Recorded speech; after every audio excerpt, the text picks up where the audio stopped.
اس لیے مشکل ہوگا. ایک واقعہ بتاتا ہوں میں. ایک شیر تھا, اس کے بچے پیدا ہوئے, پتہ نہیں شیر کہیں غائب ہو گیا. اب وہ بچے بکریوں میں پلنے بڑھنے لگے, بکریوں میں رہنے لگے. تو بکریوں میں جب وہ رہے تو عادت نہیں بکریوں والی آئے گی نا, کیونکہ رہوار ہے, گھاس کھانا شروع کر دیا. جس طرح بکری جو کھاتی تھی وہ کھاتے تھے, جو کام بکری کرتی تھی وہ شیر کے بچے کرتے تھے. حالانکہ وہ ایک شیر ہے کہ اپنے معیار سے نیچے تو میں آنے سے رہا, اپنے معیار سے نیچے تو میں آنے سے رہا. شیر بھوکا ہو مگر گھاس تو کھانے سے رہا.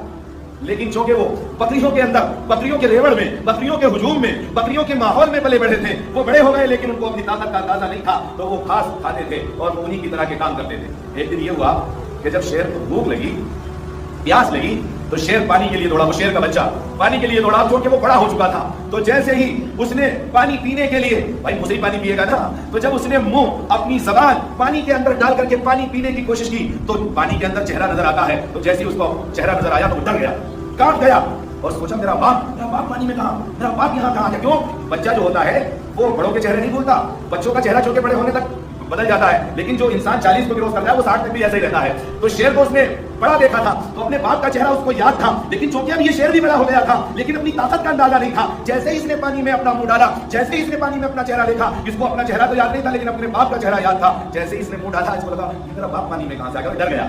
اور ڈر اس لیے گیا کہ کہیں یہ شیر مجھے نہ کھا جائے. پھر دوبارہ دیکھا, پھر دوبارہ وہی چہرہ, پھر ڈر گیا. تیسری مرتبہ دیکھا, پھر وہی چہرہ. اب سوچا یار بار بار جب میں پانی میں جا رہا ہوں یہ چہرہ پانی میں آ جاتا ہے, میں پیچھے ہٹتا ہوں تو یہ چہرہ ہٹ جاتا ہے. تو سمجھ آیا کہ یہ میرا چہرہ ہے. اب اس کو اپنی طاقت کا اندازہ ہوا کہ اس کے اندر کیا طاقت ہے. اب وہ جو بکریوں کے اندر رہ رہا تھا اور بکریوں کے اندر پل بڑھ رہا تھا, اب اس کو اپنی طاقت کا اندازہ ہوا کہ ان کا تو شکار کر سکتا ہوں.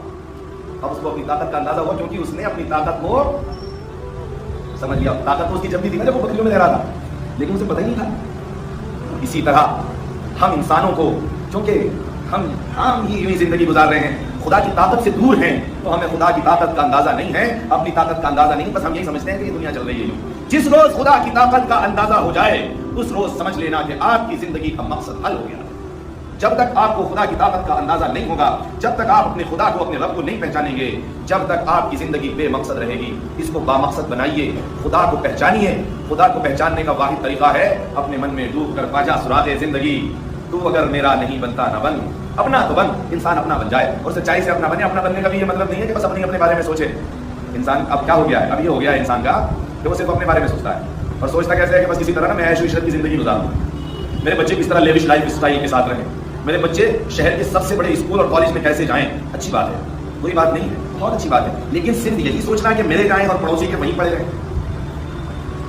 اعتراض یہ نہیں ہے کہ آپ اپنے بچوں کو کہاں پڑھا رہے ہیں, اعتراض اس بات سے ہے کہ آپ اپنے پڑوسی کے بارے میں کیا خیال رکھتے ہیں.